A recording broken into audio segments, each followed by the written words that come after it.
بالله من الشيطان الرجيم بسم الله الرحمن الرحيم فمن يؤت الحكمة فقد أوتي خيرا كثيرا وما يذكر إلا أولو الألباب قال رسول الله صلى الله عليه وسلم خيركم من تعلم القرآن وعلمه صدق الله العظيم وصدق رسوله النبي الكريم প্রথমেই আল্লাহ তাআলার শুকর আদায় করছি যে আল্লাহ তাআলা এই মাদ্রাসা দারুত তাকওয়া মডেল মাদ্রাসায় ছাত্র মাদ্রাসার সম্মানিত প্রিন্সিপাল মাওলানা রুকুনুজ্জামান এবং গাজী মাওলানা গাজী আল মাহমুদ মাওলানা সাঈদ আহমদ তাদের আহ্বানে আল্লাহ পাক আমাকে এই মাদ্রাসায় আসা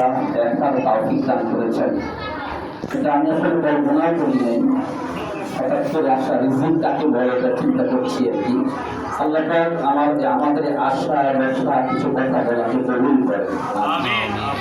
সাথে সাথে আমি অত্র মাদ্রাসার প্রিন্সিপাল সাহেবকে ধন্যবাদ জানাচ্ছি আমাকে স্মরণ করার জন্য এবং এখানে আসার ব্যবস্থা করার জন্য।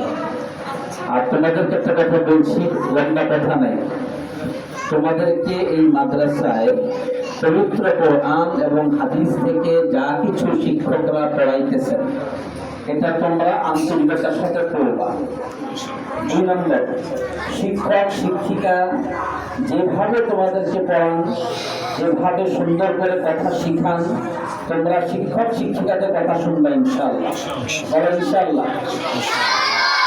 পবিত্র কোরআন এবং হাদিস থেকে তোমরা যা কিছু শিখবা এটা আমল করবা, পালন করবা। 5 ওয়াক্ত নামাজ, সবাইকে বলছি ছোট বাচ্চা হলেও 5 ওয়াক্ত নামাজ সুন্দর করে পড়বা। ওযু গোসল যা কিছু তোমাদের শেখানো হইতেছে এটা খুব গুরুত্ব দিয়া ওযু গোসল ঠিক মতো করবা, ঠিক আছে না ইনশাআল্লাহ? আর শেষ কথা হইল প্রতিদিন ক্লাসে উপস্থিত থাকবা, অনুপস্থিত থাকবা না। প্রতিদিন ক্লাসে আসবা ইনশাআল্লাহ। ক্লাস কখনো বাদ দিবে না। আর শেষ কথা হইল মোবাইল যে তোমরা একটু ধরো না, বাসায় গেলে মোবাইল, আব্বু আম্মুর মোবাইল ধরবে না, আব্বু আম্মুর মোবাইল ধরবে না ইনশাআল্লাহ। তখন অন্যভাবে খেলা করবা, আব্বু আম্মুরটা ধরবে না। আর সবসময় ওযু সহকারে থাকবা ইনশাআল্লাহ। কোরআন কারীম শুদ্ধ করে পড়বা। আর আল্লাহ পাক যেভাবে তোমাদের কবুল করেন আমি দোয়া করি আল্লাহ পাক তোমাদেরকে হাফেজ আলেম হাফেজা আলেমা হওয়ার তৌফিক দান করেন। আমিন। দোয়া করে বলুন। আল্লাহুম্মা সাল্লি আলা মুহাম্মাদিন।